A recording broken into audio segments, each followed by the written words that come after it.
Well, good morning, everybody. Thanks for being here with us today. I'm Katie Earle, and I coordinate our University Express program, and I work for the Erie County Department of Senior Services. And we're here with our instructor, Francis Lestingi. Francis, thank you so much for being here. Thank you. Before we get into his presentation, a couple quick housekeeping things. We are recording this session, and if all goes as planned, we'll post it on the website in the very near future, so you can tell all your friends about it if they missed it. We'll communicate with you via the chat box, so feel free to type in any questions and comments you have when you think about them, and we'll try to get to as many as we can in the time that we have today. If you're new to us, your chat box is located likely at the lower right-hand part of your screen if you're on a computer. And if you're on a tablet, just tap your screen. You'll see a circle with 3 dots, and then you should see your chat box there. So we hope you participate with us. Quick shout out to our sponsors, which is my Department of Senior Services, Highmark Blue Cross Blue Shield of Western New York, Excelsior Orthopedics, and Wegmans for letting us do super awesome things like this. And if you ever need anything, Senior Services is 858-8526, and we'll help you however we can. All right, the star of our show. The State University of New York honored Francis as the first professor to receive both the President's and the SUNY Chancellor's Awards for excellence in teaching. He was contributing editor for the American Association of Physics Teachers journal, The Physics Teacher. Harvard University's Department of Physics and the School of Education hired Francis to design graphics for a high school physics course, Harvard Project Physics. It was developing for the National Science Foundation. He designed 6 volumes of illustrative physics graphics that were used in classrooms throughout the country. He is a member of the Board of Trustees of the Society of Guilders. He is the co-founder and president of the nonprofit 501c3 Buffalo Niagara Nikola Tesla Council, whose mission is to pay homage to genius physicist Nikola Tesla. He designed, financed, and gilded a 7-foot bronze statue of Nikola Tesla, which was dedicated in Buffalo, New York in 2020. And as I told Francis, I walk past that several times a day. So Francis, thank you for being here. We'll let you start your presentation. Okay, well, thank you so much for that introduction. You know, my father would have been impressed, and my mother would have believed it. Okay, when you hear the word Tesla, what do you think of? You think of this man who's credited with changing our civilization by his ideas and accomplishments in electrical engineering, or well, and perhaps you would think maybe, as the New York Times stated in 1895, perhaps the most romantic part of the story of this great enterprise would be the history of the career of the man above all men who made it possible, a man of humble birth who has risen almost before he reached the fullness of manhood to a place in the first rank of the world's greatest scientists and discoverers, Nikola Tesla? Or do you think of the Tesla automobile, the Roadster that came out in 2007, or the Roadster that is revolving in space, or the Model S car, or the Model X car with the falcon wing doors, or the Model 3, or the Model Y, or the Cybertruck? Or you may think of Elon Musk. Well, you shouldn't, because these are the two men that started the Tesla Motor Company. They are engineers, electrical engineers, Mark Tarpenин from California and Martin Eberhard from California. And in 2003, they were concerned about global warming. And keep that date in mind, 2003, because we'll come back to that later. Their mission was to transform the internal combustion engine, ICE, to a sustainable energy verse via the electric vehicle. And here's what they said. Without Tesla's vision and brilliance, our car would not be possible. We're confident that if he were alive today, Nikola Tesla would look over our 100% electric car and nod in approval. And this is the document that incorporated Tesla Motors. And they even stated, if you look down here, it says it occurred on the 3rd of July. And they kicked themselves because if they had waited 1 week, it would have been the birth date of Nikola Tesla. But nonetheless, they started the company. Well, where does Elon Musk come in? Well, he bought the company. He had finished producing PayPal and he sold it. And he says here, my proceeds from PayPal were 180 million. I put 100 million in SpaceX, 70 million in Tesla, and 10 million in Solar City, and I had to borrow money for rent. Well, it turns out he fired those 2 executives. But if you have questions about Elon Musk, we can talk about him in the questions later. But let's start at the end. Here is January 7th, 1943, and Nikola Tesla died. This is the last photo taken of him. And this is what we try to remember him as. He died alone in his hotel suite in the Hotel New Yorker. And the following day, his nephew, Sava Korsanovich, came to search for a will.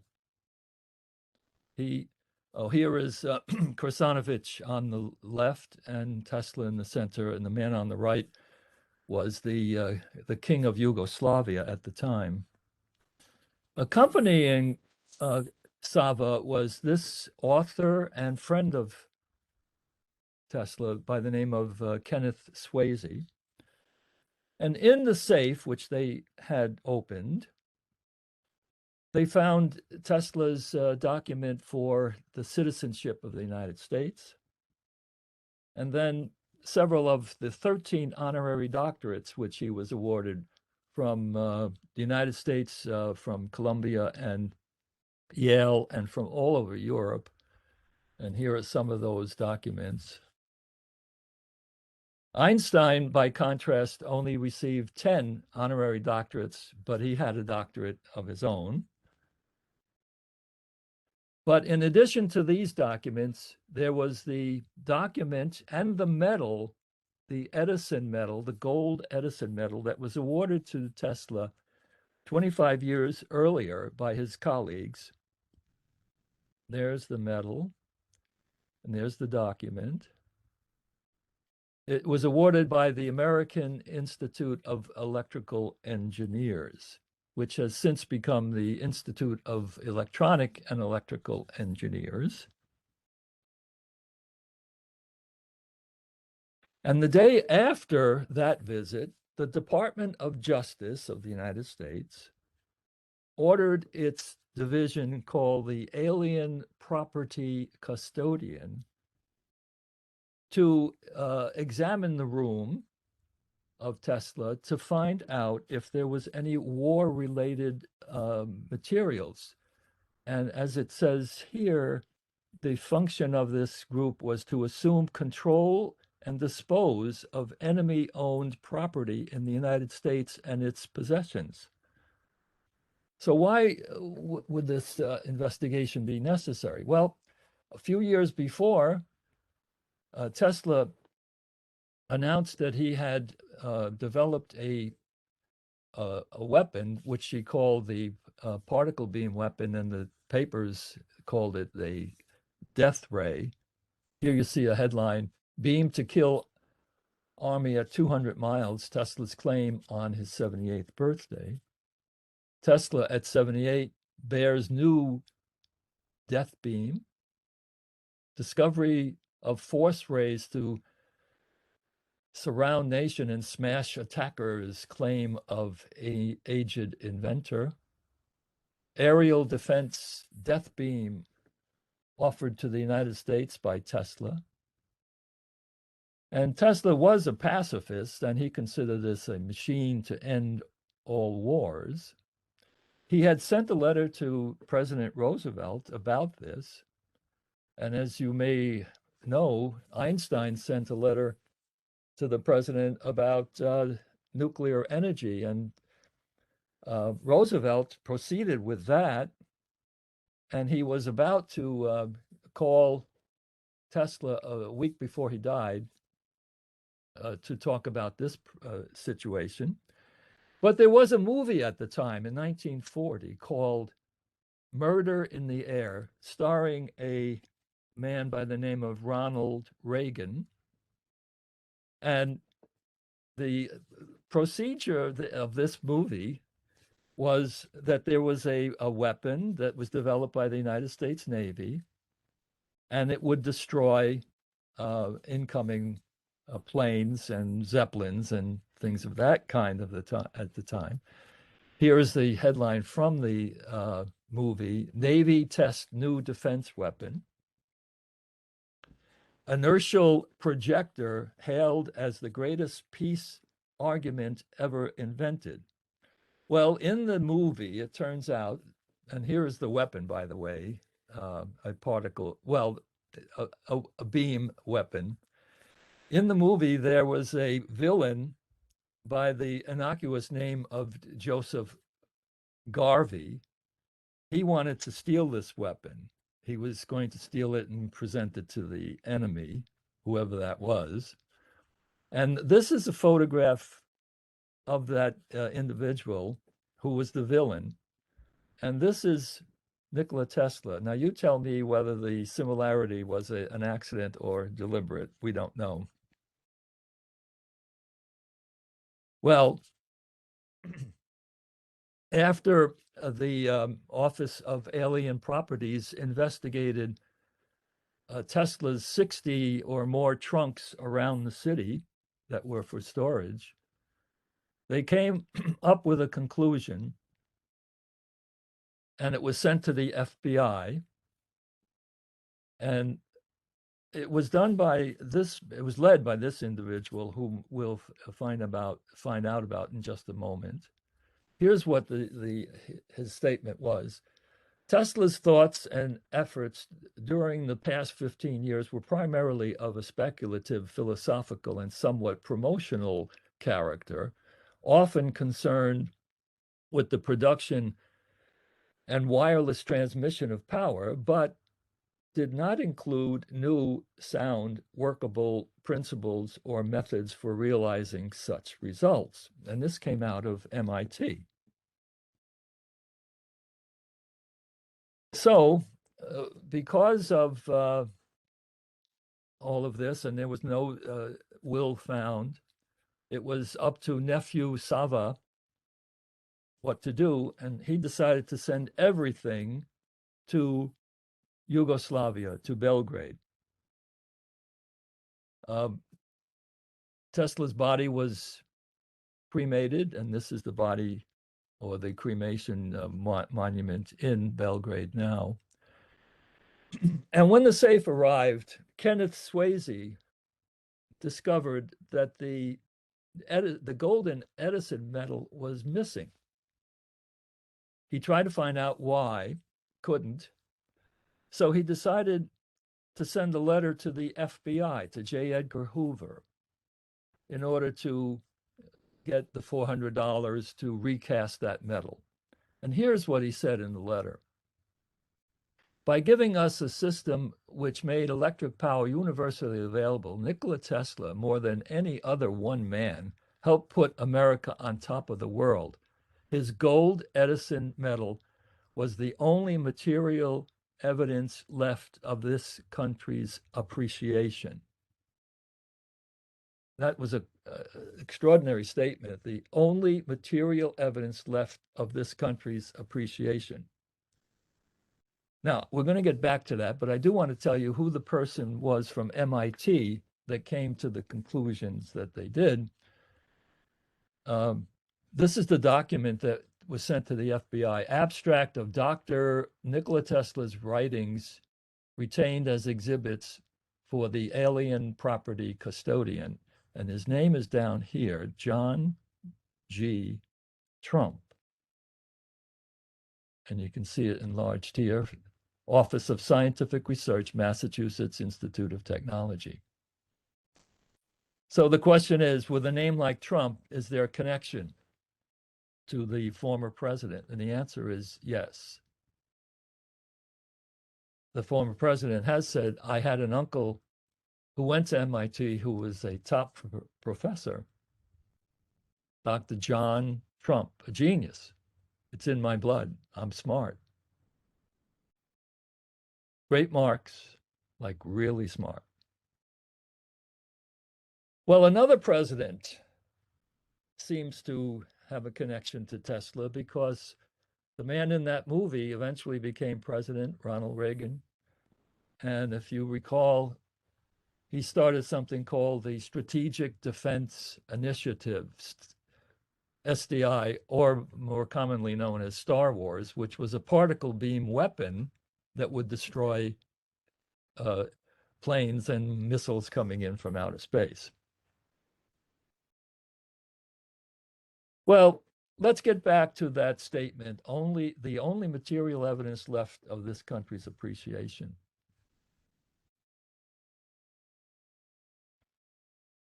What about Niagara Falls, the birthplace of the alternating current electric age? Electricity, well, it has been 126 years since AC electricity has flowed from Niagara Falls to North Tonawanda to Buffalo through the genius of Nikola Tesla. And the only thing that existed up there for a great while were plaques, but nothing about Nikola Tesla. And then 80 years after 1886, the communist government of Yugoslavia sent a statue. Now, that statue initially was placed in front of a parking lot, and they have since moved it to a more appropriate place overlooking the American Falls. And unfortunately, there wasn't any information about Tesla, only his name and dates, but there was plenty of information about the politicians who congratulated themselves for having allowed the statue to be installed. Well, what about Buffalo, the first electric city on the planet? This is a symbolic representation of the cold shoulder that Buffalo showed Tesla, because in the city, not a street, boulevard, avenue, lane, or alley was named in his honor, nor was there a building, school, mall, park, or even a plaque in his honor. So a group of us got together, formed a nonprofit called the Buffalo Niagara Nikola Tesla Council, and I'll tell you what we did about that in a little bit later. But let's find out what the story was before Nikola Tesla. That is, what was electricity before then? Electricity was considered a flow of charge, and that it was mostly what we call static charge.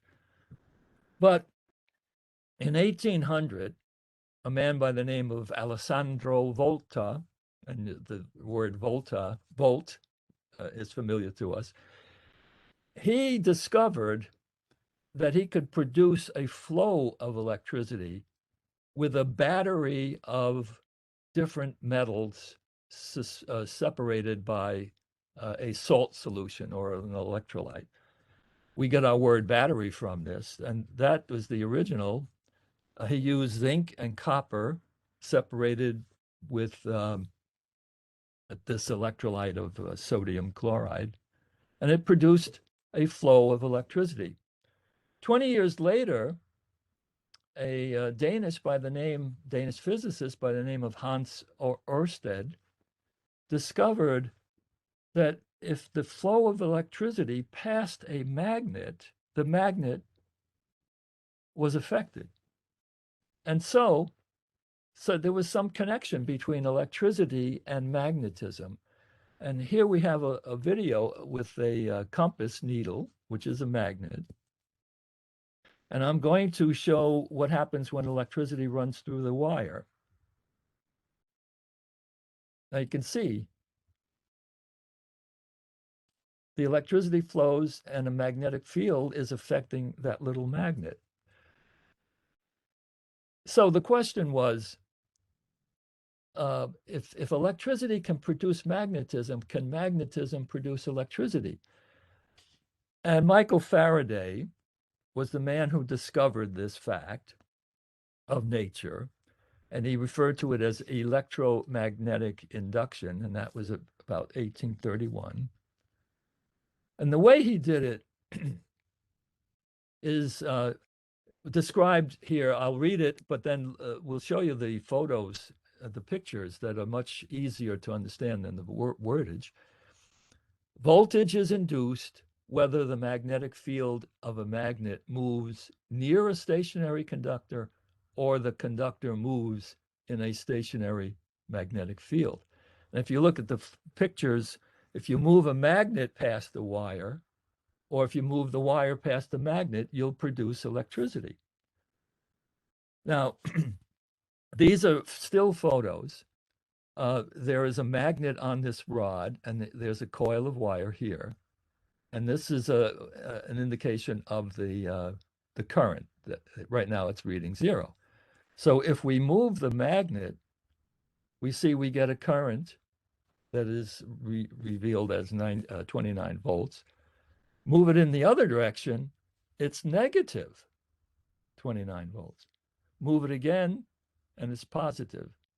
So if you notice, you've got electricity being produced with magnets and motion.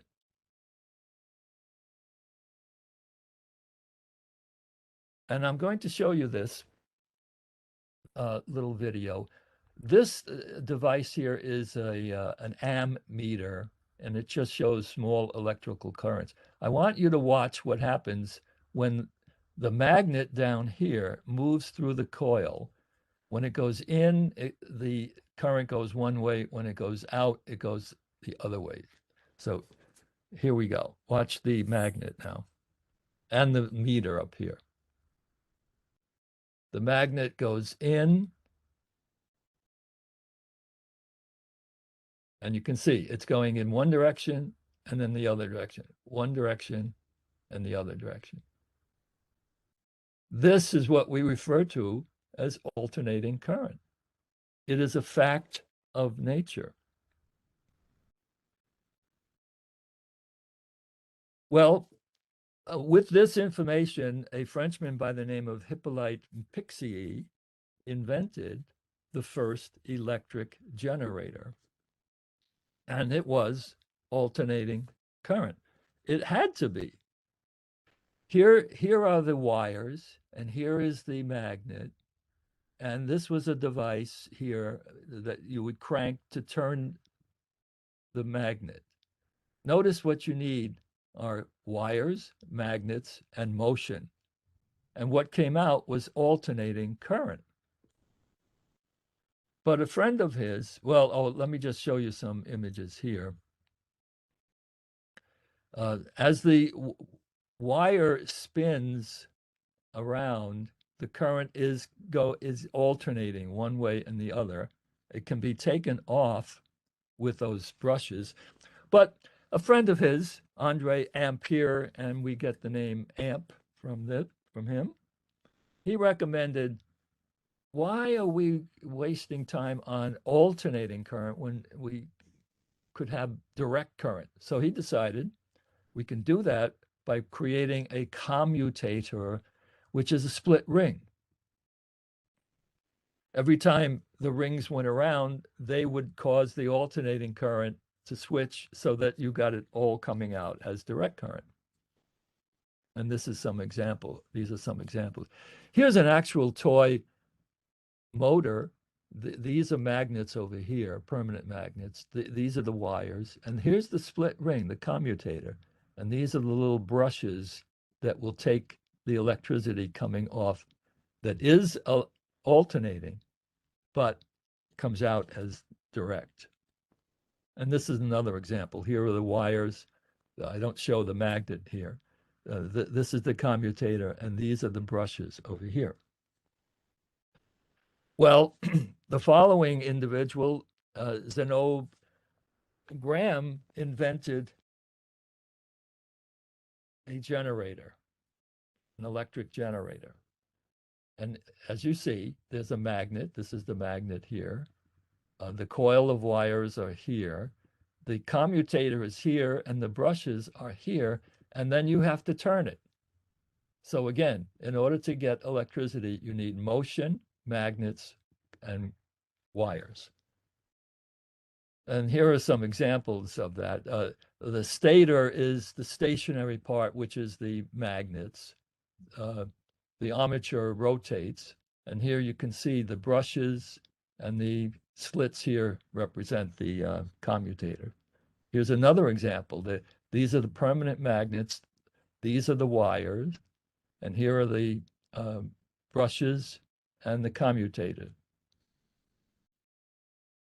Here's another example of that, where you have the brushes here, the commutator, and these are electromagnets. Actually, electricity is producing an electric magnet instead of using permanent magnets. But you do need motion. And back here, you have a turbine.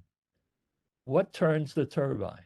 Well, it could be somebody on a bicycle, or it could be steam that is created by boiling water and blowing steam on this turbine. Actually, this is a generator that was produced by Edison, Thomas Edison, in 1892. And in order to produce the electricity, here he has, this was the first generating plant in Pearl Street, New York.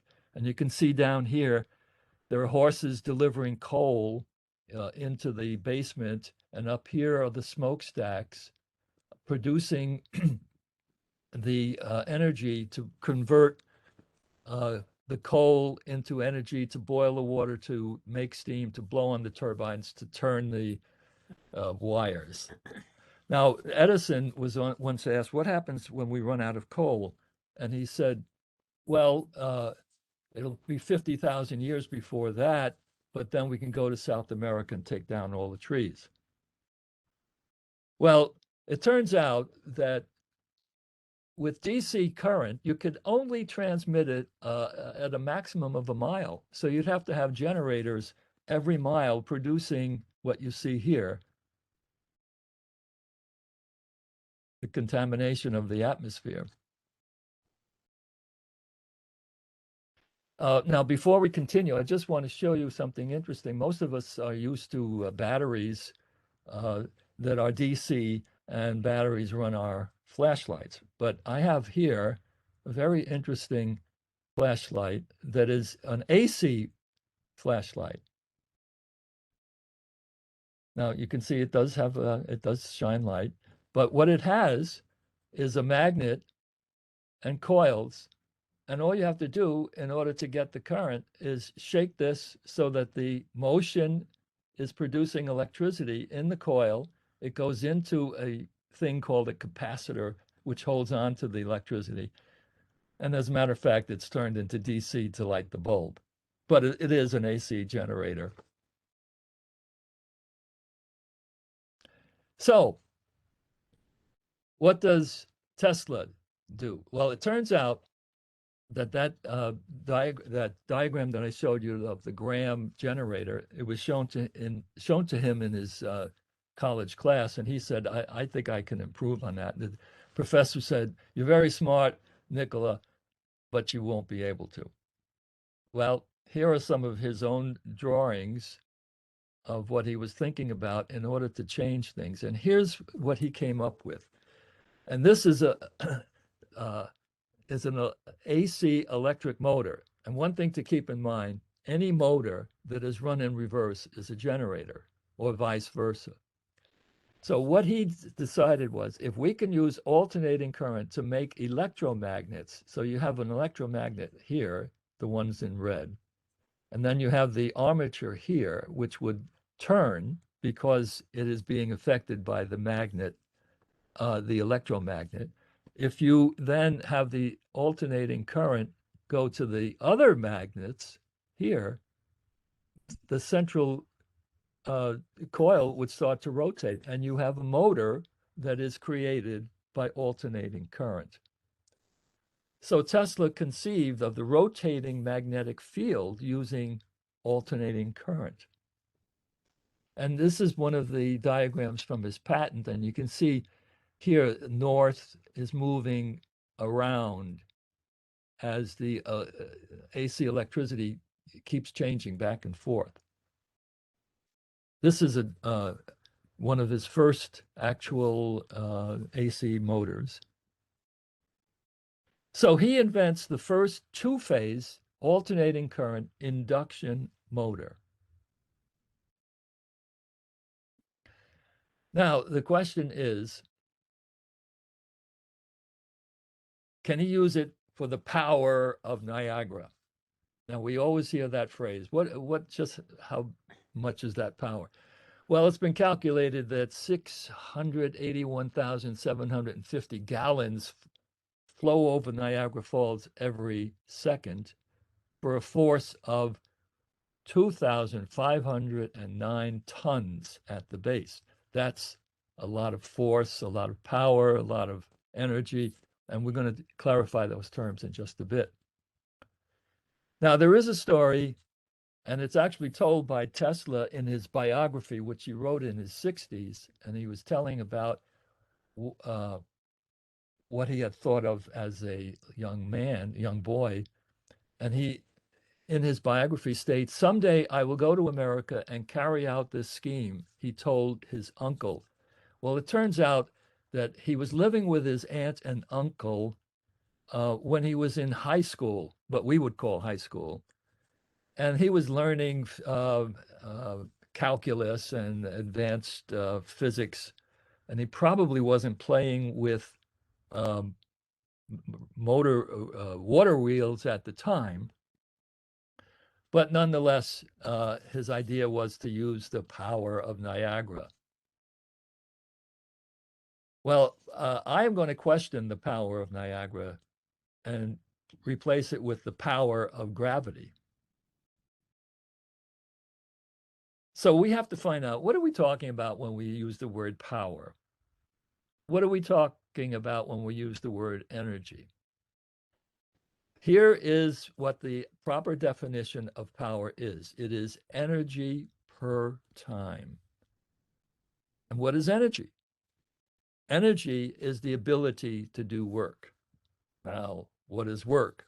Work is applying a force through a distance. Now here, the guy on the left is doing work. He is providing a force, moving the one on the right through a distance. Now, the man who clarified all of this is named James Joule, and his experiment came up with some results that I'm going to simplify, but the unit of energy is named after him. It's the joule. So I'm simplifying it with an apple, and I can state that a joule is the lifting of an apple 1 meter. That's the energy that you need in order to move an apple 1 meter. Now, if power is energy per time, then we can say that a joule per second is a watt. Now, we've all heard of watts. So lifting an apple 1 meter per second is 1 watt.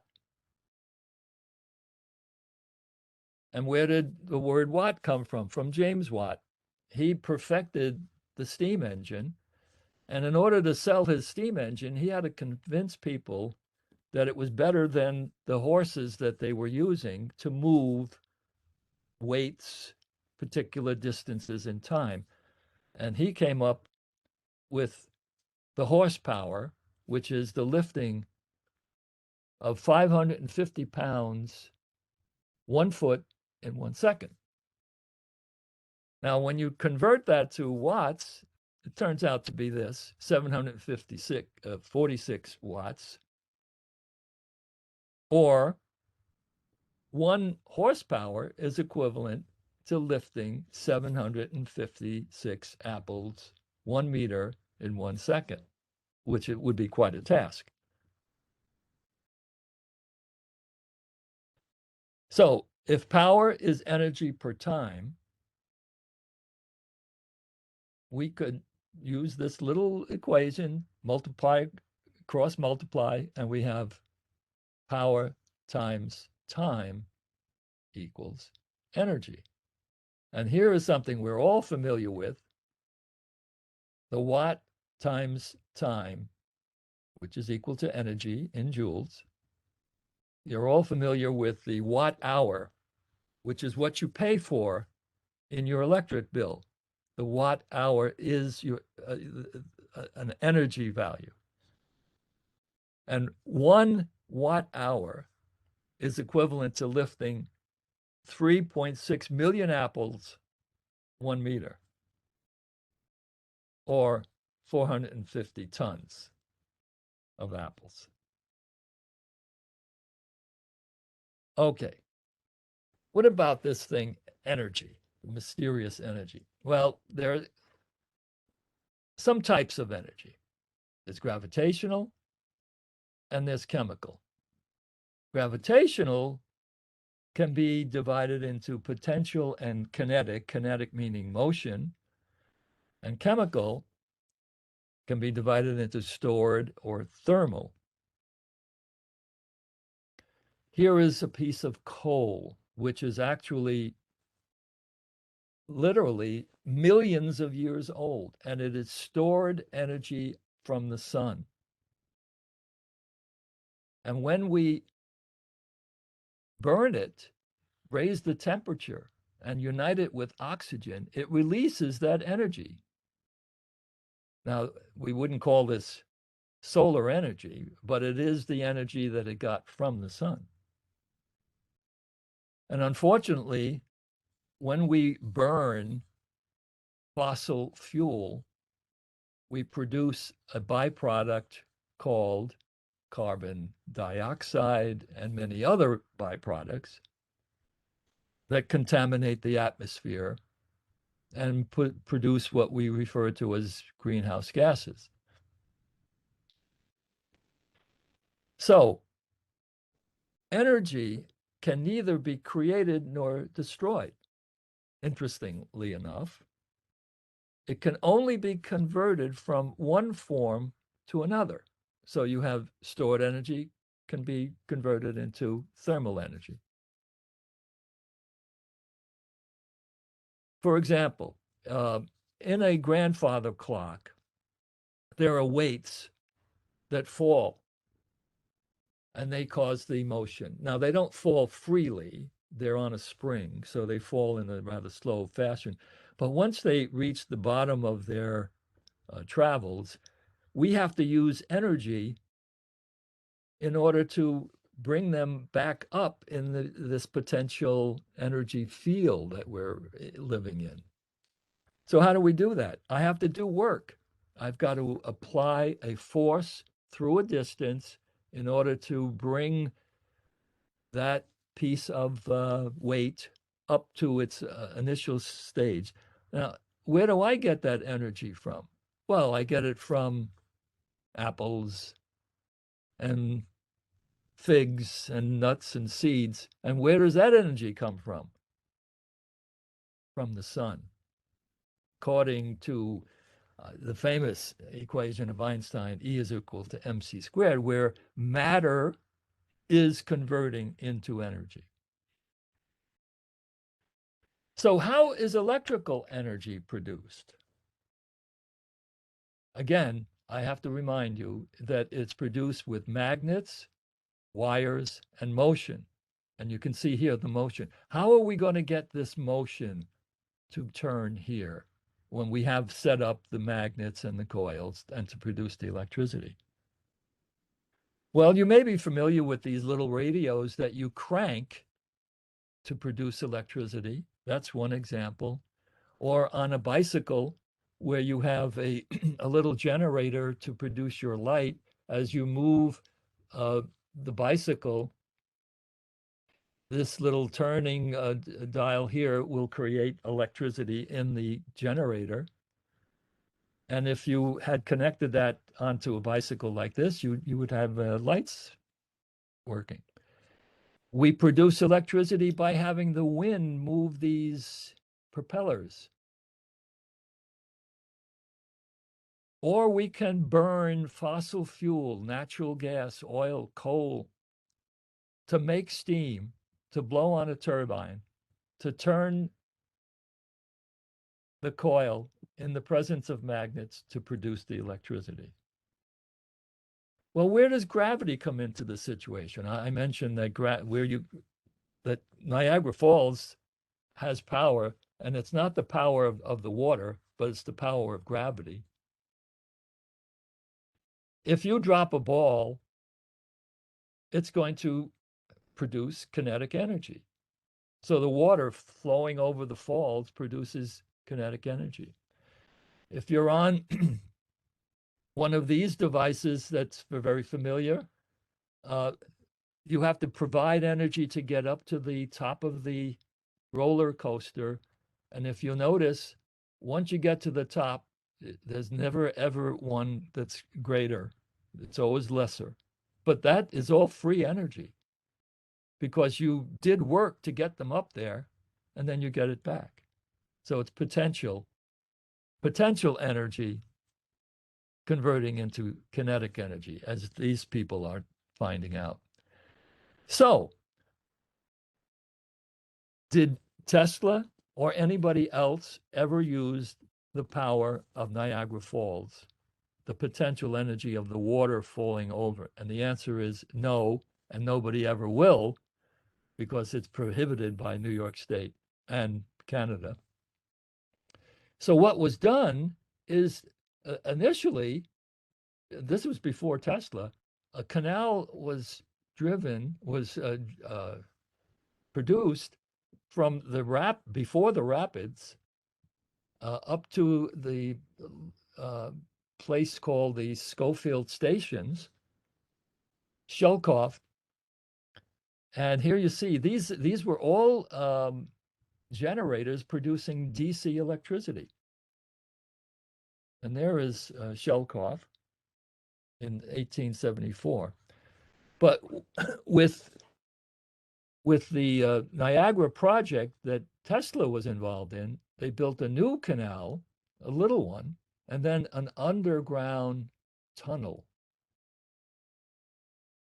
And the underground tunnel was to get the tail race to get the water away back into the river.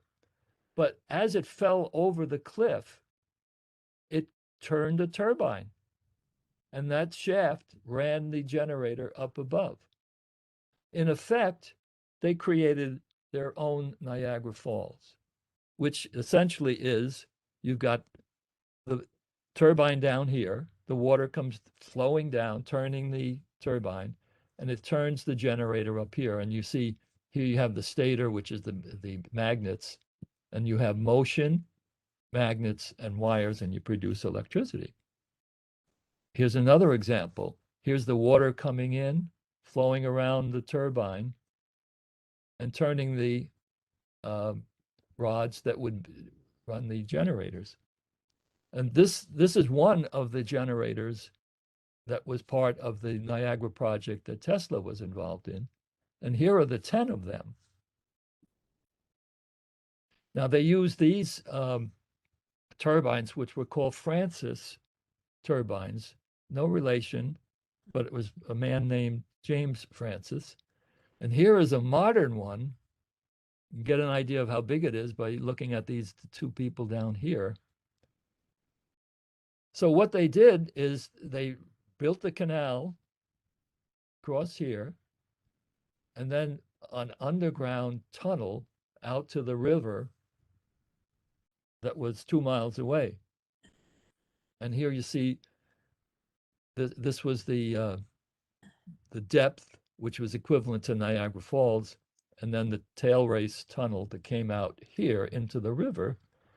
And here's a picture that is still used today, but it's not used to produce electricity. It's a water treatment plant. And there it is, right underneath the this little segment of the bridge. So what they had to do after they built the canal is to build the tunnel. And that tunnel involved removing 300,000 tons of earth, 2 miles long, 160 feet deep, and 26 men lost their lives in doing this, and it cost $25 billion. And the architecture of this location was assigned to Stanford White, a friend of Tesla, and also a student. Well, one of his other remarkable achievements is the Washington Monument in Greenwich Village. He was a student of Henry Richardson, and we have in Buffalo the Richardson, what used to be hotel, soon will be. He was assigned this project to build these buildings, and he was told, I want it to be a cathedral of power.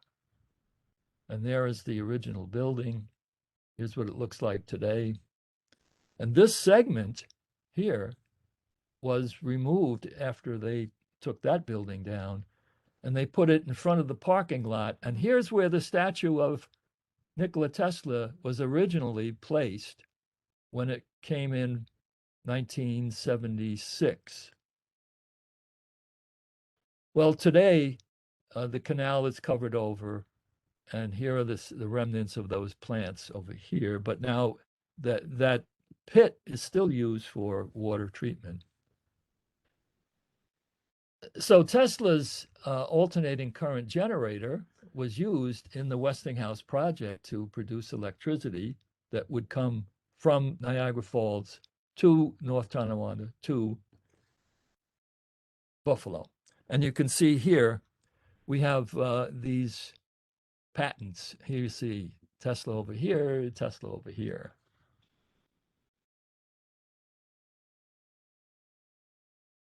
Okay, now I'm calling this segment post-boredom. What happened after Tesla died?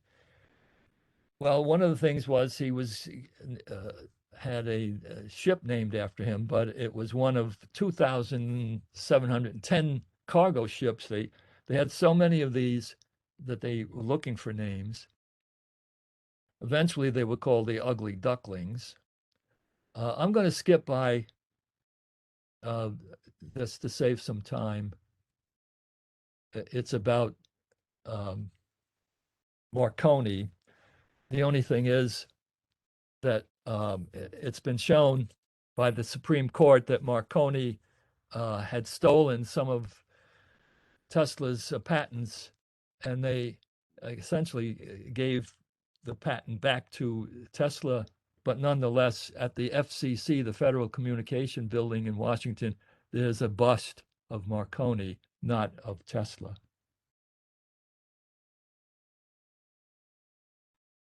Well, what happened at the hotel? It turns out, well, 33 years after Tesla's death, the statue arrived in Niagara Falls. At the hotel, 34 years later, they put up a plaque. The United States government, 40 years later, issued a stamp, but it wasn't alone. It was with some other individuals that are not well known. Tesla used to frequent the Bryant Park, which is now lit by his electrical ideas. And they couldn't name the park after him because it was named after Bryant, William Jennings Bryant. But they named a corner after him 51 years later. Astronomers named an asteroid after him, and they also named a um, a crater on Mars, but it was a little less than H.G. Wells's, and it also is on what we call the dark side of the moon. But the physicist named um, a magnetic flux density after Tesla, but it was actually 1,000 Gauss. And the next time you have an MRI, ask the technician how many Teslas you're receiving, because they usually use about 1 or 2 Teslas. They may know what you're talking about, or they may not. But one final irony is this textbook, or rather this book by the author Richard Rose on energy. And in the very last page or so, he says, the story has been told in great detail elsewhere, somewhat exaggerating the role of the inventive Serbian engineer Nikola Tesla, whose only important contribution to the war of the war of currents was the alternating current electric motor. Einstein made this statement when he was asked, how does it feel to be the smartest man alive? He replied, I don't know. You'll have to ask Nikola Tesla. But experts now believe that that was a sarcastic remark because Tesla didn't believe in relativity.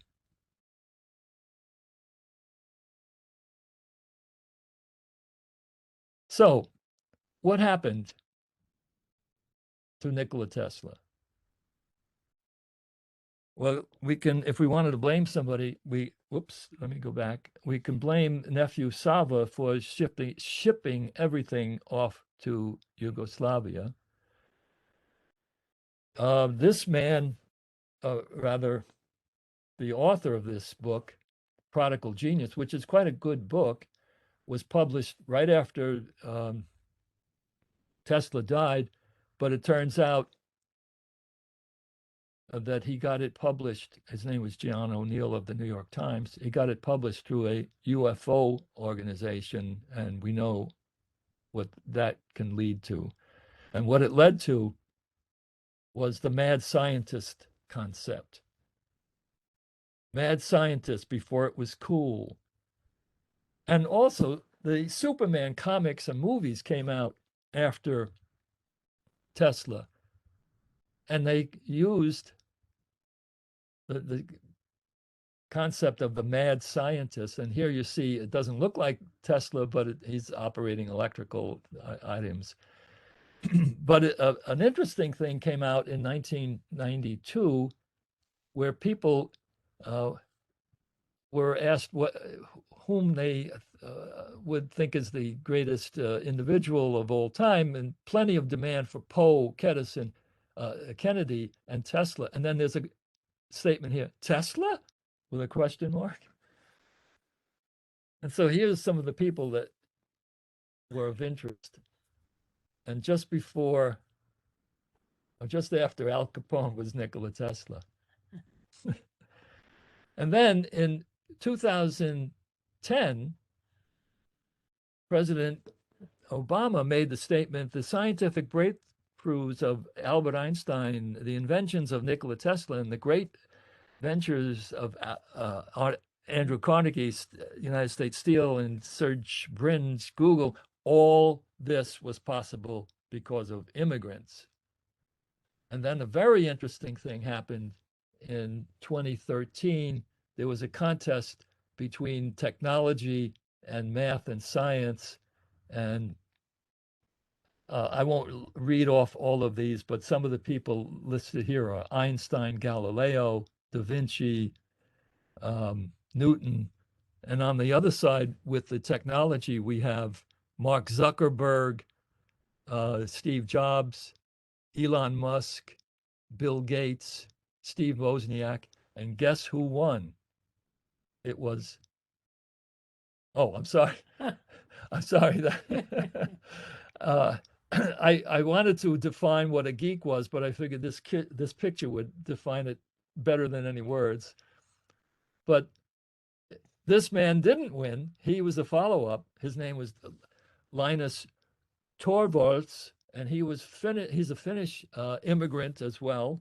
He came in second. He's the man that invented the Linux operating system, but Tesla won out.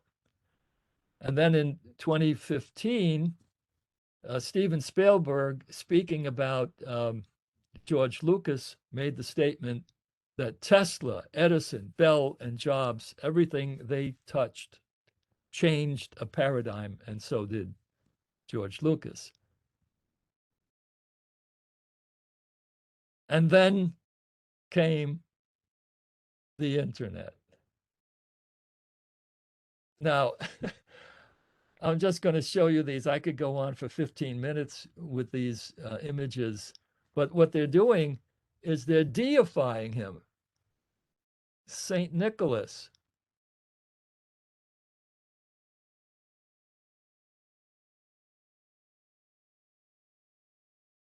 Or Superman. Now, my personal view of what's happening on the internet is the following. I think they're delusional. I think they're paparazzi, Teslarati paparazzi, fascistic fanboys, and crackpots. Here's the story. The man who invented AC. Well, he didn't invent AC. Mother Nature did, as I showed you. And I won't read you this. So we come to the end now, almost, where I can show you what he really did. He produced the AC three-phase induction motors, the AC 3D three-phase induction generators, hydroelectric generators, radio, remote control, speedometers, fluorescent lights, neon lights, X-rays, microwaves, radar, wireless communication, robotics, solar energy.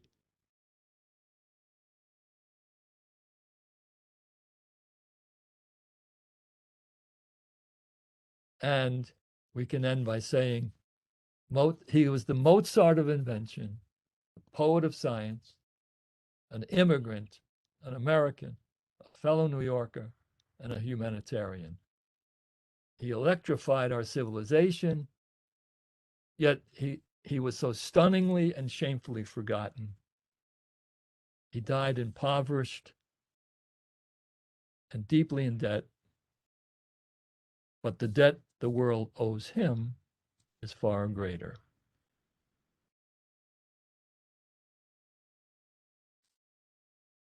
Now, I'm going to save this because I think our time has come to an end, but I will show you what we did if we have time for this in questions afterwards.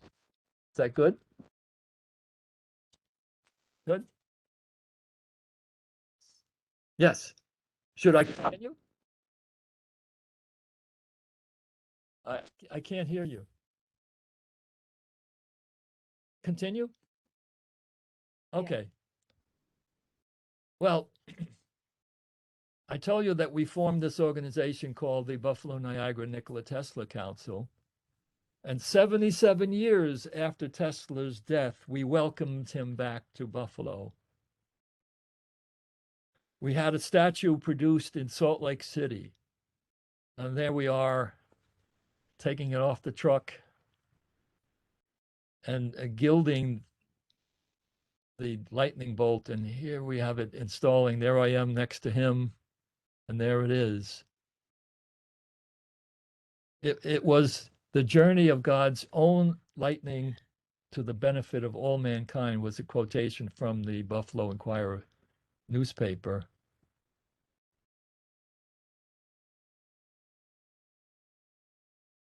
There's the golden rod, lightning rod. And these are the people: Marty McGee, myself, Stephen Lestingi, my son, and Paul Swisher, my former student. We were the ones that put this all together.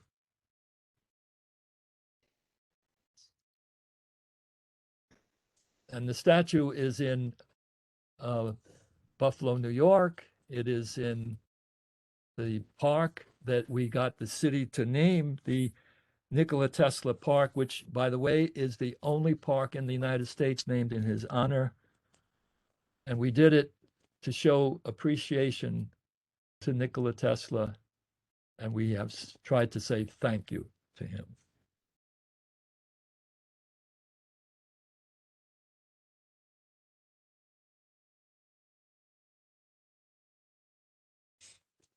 Okay, Francis, that's that okay. was Did I end on wonderful. time? You did. You were perfect.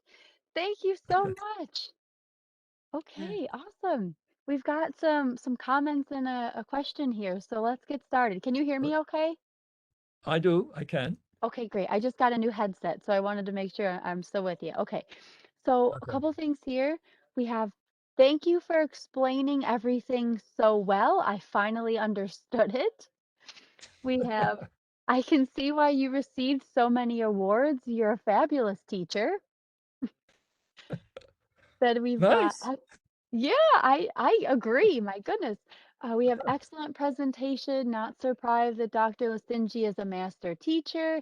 New information to me and very good explanation of basic electrical and energy concepts. Good. We have someone's wondering, where is the park? Okay, it is on Main Street and North Division in Buffalo, and it's next to the M&T Bank Plaza. Yep, thank you. Let's see, we have, I'm sorry if I missed this. Did Tesla have a family? No, he was. Well, I have a prepared answer for that if you'd like, with some images. Okay. Um, Here we go. Let's see. It's coming up. Um, Here he is over here at a wedding. He never married. And he was a handsome man, obviously. But he had a couple of peculiarities. One of them was that he would never shake hands with people. And he had an aversion to pearls and hair for some reason. And in the restaurant that he frequented called Delmonico's, he would have 12 napkins set aside for him so he could clean all the silverware. But he was friends with many prominent people. This man, Robert Underwood Johnson, who was ambassador to Italy, and his lovely wife, with whom Tesla had correspondence often. And J.P. Morgan, uh, who financed some of his work and then pulled out, had a daughter by the name of Anna Morgan, and they were very friendly.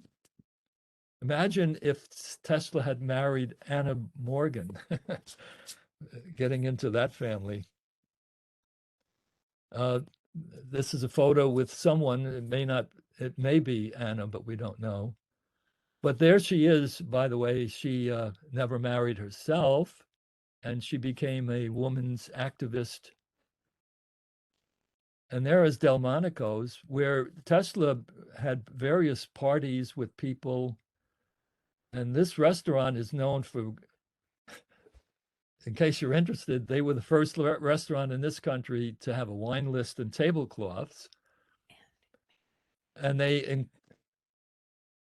instituted Manhattan clam chowder, chicken a la king, lobster Newburgh, eggs Benedict, and the baked Alaska. And Tesla has stated that he was a vegetarian, that it is certainly preferable to raise vegetables. And I think that vegetarianism is a commendable departure from the established barbarous habit. Plant food is superior to meat. Animal slaughter is wanton and cruel. He was very friendly with Mark Twain. Here you see Tesla in the background over here, and that's Mark Twain. There's Tesla. And there's Mark Twain again. He was friendly with Rudyard Kipling, Ignacy Paderewski, the pianist. Antonin Dvorak came to the United States. Tesla brought his friends to the New York Philharmonic, where Antonin Dvorak played the New World Symphony. He was friendly with Sarah Bernhardt, the actress, John Jacob Astor. And here, possibly one of the reasons he didn't marry, John Jacob Astor had a wife by the name of Ava Astor. Here she is. And he left her for this woman, a 19-year-old, Madeline.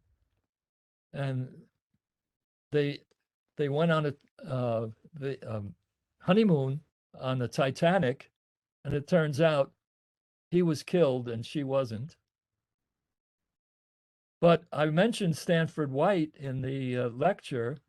He was a friend of Tesla, and there's his Washington Monument. He's also built many of the mansions on Rhode Island.